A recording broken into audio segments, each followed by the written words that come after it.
Güya ki sen müdürsen işimde cüretlidir. Benim gördüğüm işse senden de lezzetlidir. Benim gördüğüm işler senden de lezzetlidir. Ben elə dahiyəm ki sözlerim hikmetlidir. Sen de otur xırdala, hele mala doysan bala. Sen de otur xırdala, hele mala doysan bala.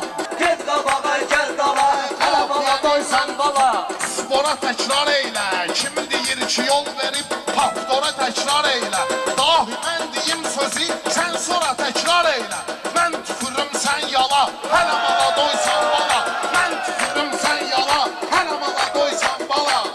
İstəmirəm mən bugün bu meyyanı qatdırım. Rəşadı özüm almışam, gərək özüm satdırım. Məcbur eyləyir mənə, bunu özün yalatdırım. Pul verin bu hambala, hələ mala doysan bala.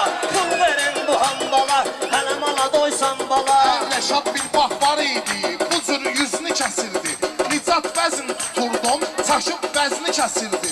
Molla obada şairin şirin sözünü kəsirdi. Başa salaram saqqala, hələ mala doysan bala. Başa salaram saqqala, hələ mala doysan bala. Səni görən xridar gedərlər tələsərlər. Sözlərindən xridarlar bezərlər tələsərlər. Sənə bilməsən üçün külək kimi əsərlər. Az səni tək eşeğin hər sözünü kəsərlər. Sal başını qanqala, hələ mala doysan bala. Sal başını qanqala, hələ mala doysan bala. Get qabağa gəl dala, hələ mala doysan bala. Rəşad nə cür söz deyir, dəyər var hərəsində. Molla oba kəndinin gözəl mənzərəsində. Mən sənətin dağında, sən sənət dərəsində.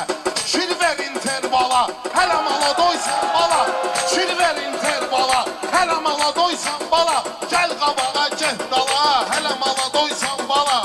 Çox özün özünlə indi eləmə iftixari. Rəşad özün özünlə eyləmə iftixari. Bizə yaxşı bələddir, bax bu talış diyarı.